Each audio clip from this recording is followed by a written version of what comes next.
Hey everybody, it's Drew. I want to introduce this new build. This is the 67 Dodge Charger, the kit that I won on Charlie Mac's 500 subscriber drawing. And this is going to be interesting. I haven't built a car since I was a kid. I used to be, well, I built a lot of things when I was a kid and used to be into old cars, and I built some muscle cars, and I had an old truck growing up in high school, so this will be fun. It'll be a lot different, and as Charlie said, he got me a car kit because he wanted me to get out of my comfort zone and build something other than a plane. So let's take a look at the kit. This is a Revell kit. It's Chip Foose, who I don't know if he still has a show or not, but he is a famous designer. He had a show on one of the Discovery channels or something. He just basically took classic cars and just did some new designs to them, and but this is one of those, and you can see the box art. It's pretty standard. Okay, same thing as skill level 2 by Revell, 25th scale. I've already unpacked everything and washed all the parts, so everything's out of the plastic. So I'll show you what it looks like. Here we have our clear parts. I'm just going to leave those in the bag. The windshield, back, all the windows, lights, turn signals. Looks pretty cool. We have decals. Look pretty nice. Instructions. We'll come back to that here in just a second, but let's take a look at the parts. First sprue here. We have some chassis parts.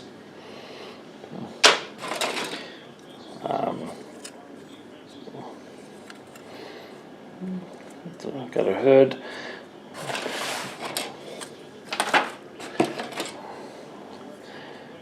Another hood, because as you'll see in a minute, it gives you the option of building the Chip Foose custom version or a stock version. I'm leaning toward the stock version, just so I don't have to do a lot of masking and painting in different colors.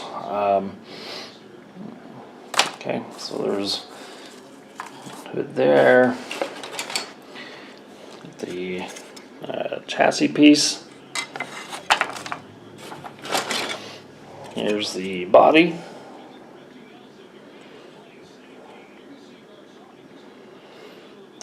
Seats, interior piece. Nice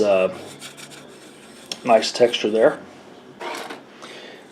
Okay, and again, you're going to get some different options for the seats. So you can go with the stock or the Foose version. Here's the some engine pieces. Looks like the console. More engine pieces.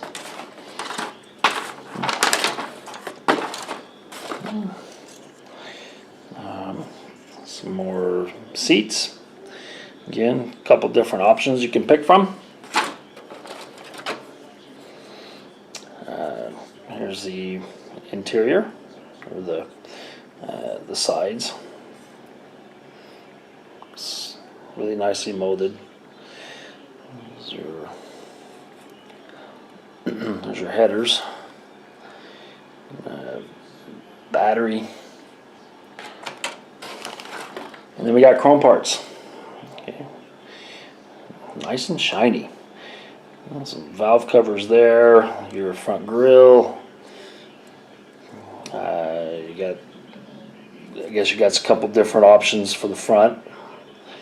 Some other valve covers, different types of wheels you can pick from.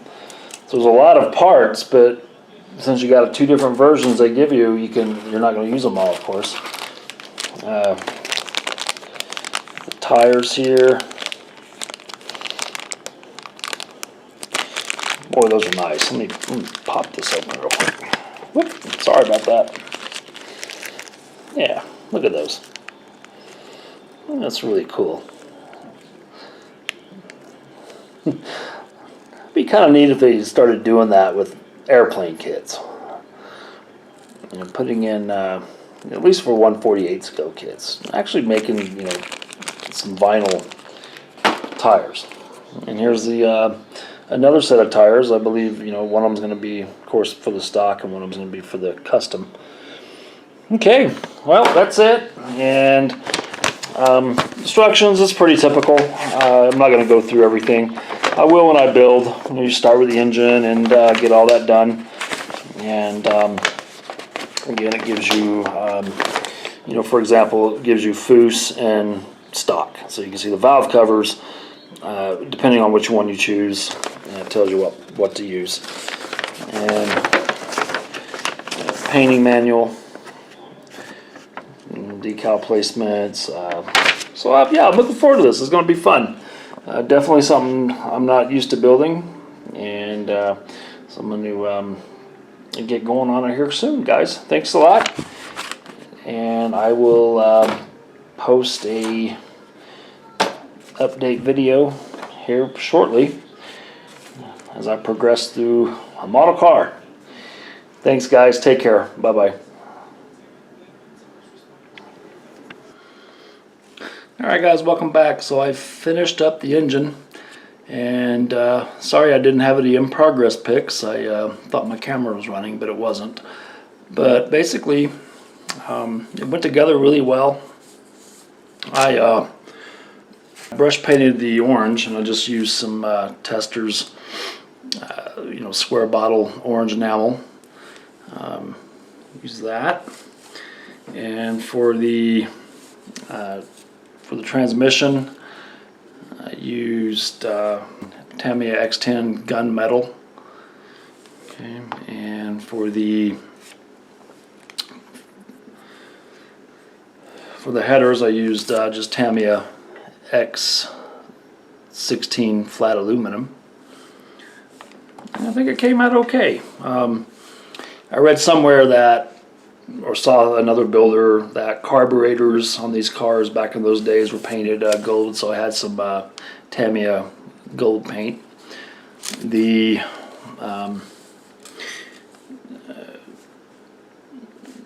got the fan on, pulleys. Anything too fancy. I'm just trying to build it the best I can. You know, stock out of the box. These of the valve covers, of course, are from the chrome pieces of the kit. Same thing with the alternator. When they went to get the alternator off the sprue, the bracket was broken off of it. So I think I got it in there right, but I glued it, and it at least gives an illusion that it's the bracket's attached to the engine. The only thing that I had, really didn't have any issues with it. It took me a while to figure out how the distributor went. I actually had to look at some real pictures. It is kind of slanted, so there is a place there, but I thought it was straight up and down. But I put it in as a slant. And this piece here, I honestly, guys, I don't even know if that's even right, because the instructions a little bit vague. Let's see, just the ignition coil. It shows it going right here in this section, so I just kind of took a guess.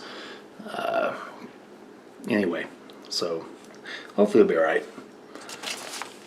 I did notice too when I put the engine together, I put the cylinder heads on before I put the intake manifold, and so. And I did that for a reason. I wanted to get everything on there that was going to be orange, all the stuff on there, and by doing so, I didn't leave I guess maybe there was not quite enough room for this to fit perfectly. So if you look here on basically the back of the engine, there's a little gap right there, but it's basically going to be hidden. You won't see that because this is the back of the motor, and when you open up the hood, all you're going to see is the front. So I'm not too worried about that. So yeah, so maybe just that could be off by like a millimeter here. And when I shoved it down, when I tried pushing it down really hard, it basically started splitting my engine block and transmission. So I forget about that. It's on the. This is going to be on the back, so I'm not worried about it. So anyway, guys, that's my completed Hemi 426. Picked up a little stuff there, some dirt or something like that. Clean that off. But that's my Hemi 426, and I hope it looks reasonably well. I know it's my first car model I've built in years and years. I can't remember. I think I built a 57 Chevy when I was a kid, probably about 11 or 12 years old. So this has been a lot of fun. It's just a different change of pace. So I will. I've actually done some other things as far as getting things primed. I'll put that on another video, and I'm ready to start working on getting the frame ready and getting on with the rest of the car. Thanks, guys. I'll see you back in a few days. Take care. Bye-bye.